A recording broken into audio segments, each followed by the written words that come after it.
वंदे देव उमापतिं शुरगुरुं वंदे जगत्कारणं वंदे पन्नगभूषणं शशिधरं वंदे पशूनां पतिं वंदे शूर शशांक वंदिनयनं वंदे मुकुंदा प्रियम वंदे भक्तजनाश्रयं च बरदरम वंदे शिवम शंकरम। प्यारे मित्रों, जय श्री राम, जय माता दी। मित्रों, आज आपसे चर्चा करते हैं, यदि पहली बार कर रहे हैं हरियाली तीज का पावन पर्व पूजन, तो किस तरह के नियमों का हमको ध्यान रखना चाहिए। हरियाली तीज का पावन पर्व बहुत ही महत्वपूर्ण है और बहुत ही सुंदर है। यह पर्व हर साल श्रावण महीने के शुक्ल पक्ष की तृतीया तिथि को मनाया जाता है और इस साल यह पावन पर्व 7 अगस्त 2024 को मनाया जाएगा। व्रत 7 अगस्त 2024 को रखा जाएगा।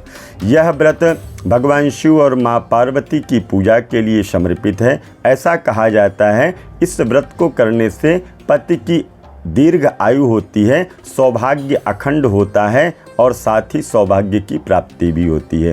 पहली बार जो स्त्रियां इस पावन व्रत को रख रही हैं, सौभाग्यवती कन्याएं माताएं इस व्रत को रख रही हैं, उनको विवाहित महिलाएं जो व्रत रख रही हैं उनको कुछ बातों का ध्यान रखना है। आपको नवविवाहित महिलाओं को पूजा कैसे करनी है ये मैं आपको बताने जा रहा हूं। हरियाली तीज का जो पावन पर्व है बेहद शुभ माना जाता है। इस दिन भगवान शिव और माता पार्वती की पूजा करने का विधान बताया गया है और अक्षय तृतीया का पावन पर्व 7 अगस्त को मनाया जाएगा। हरियाली तीज का जो पावन पर्व है, इस दिन भगवान भोलेनाथ का पूजन करना होता है और यह पर्व सावन महीने के शुक्ल पक्ष की तृतीया को मनाया जाता है। इस दौरान महिलाएं कठिन व्रत करती हैं और साथ ही भगवान की पूजा। ऐसी मान्यता है कि इस दिन व्रत का पालन करने के लिए मनोवांछित वर की प्राप्ति होती। जिन कन्याओं का ब्याह नहीं हो रहा है उनको भी आज के दिन माँ भगवती पार्वती को 16 प्रकार के जो श्रृंगार हैं,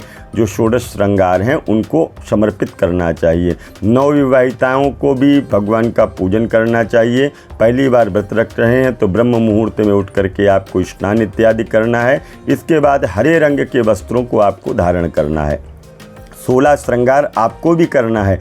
आप अपने पैरों में रंग लगाइएगा, पाजेब पहनिएगा, बिछुए पहनिएगा, चूड़ियाँ पहनिएगा और जितने भी श्रृंगार हैं, नेल पॉलिश से लेकर के मांग में सिंदूर तक, बिंदी इत्यादि जो भी श्रृंगार हैं, सभी श्रृंगारों को आप करिएगा। और इसके तत्पश्चात चौकी रखिएगा, उस पर पीले कलर का आपको कपड़ा बिछाना है और भगवान शिव माता पार्वती की वहाँ पर स्थापना आपको करनी है, उनकी विधि के अनुसार पूजा करनी है। हरियाली तीज का जो पावन व्रत है, पूजा करने के बाद आपको कथा भी सुनना है, या कथा नहीं सुन सकते तो किसी ब्राह्मण देवता के यहाँ पर जा करके या उनको बुला करके उनसे पूजा करा करके कथा अवश्य सुनिएगा। और इसके बाद में पूजा को संपन्न करने के बाद में बड़ों का आपको आशीर्वाद लेना है। तामसिक वस्तुओं का आपको परहेज करना चाहिए, जैसे लहसुन प्याज इत्यादि तो श्रावण के महीने में भी खाना नहीं चाहिए, परंतु इस दिन विशेष ध्यान रखना चाहिए। इस दिन विशेष रूप से आपको लहसुन प्याज या तामसिक वस्तुओं का प्रयोग नहीं करना है और आज के दिन आपको ब्रह्मचर्य व्रत का पालन भी करना चाहिए। तो हरियाली तीज की पूजा की सामग्री क्या है, इस विषय में भी आपसे मैं चर्चा करता हूँ।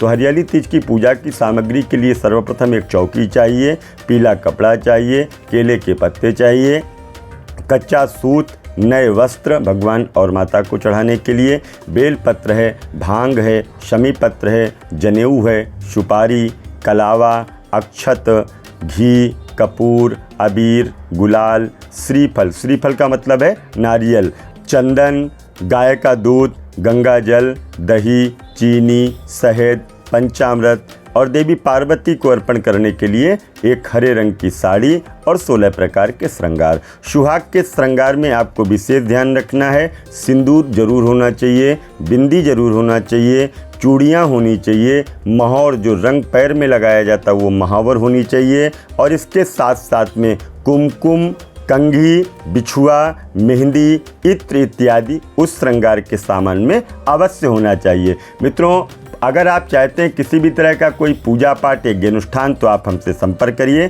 हमारे नंबर आपको स्क्रीन के ऊपर दिखाई दे रहे हैं। पुनः मिलूंगा एक नए वीडियो में, तब तक के लिए दीजिए इजाज़त। जय माता दी, जय माँ गंगे।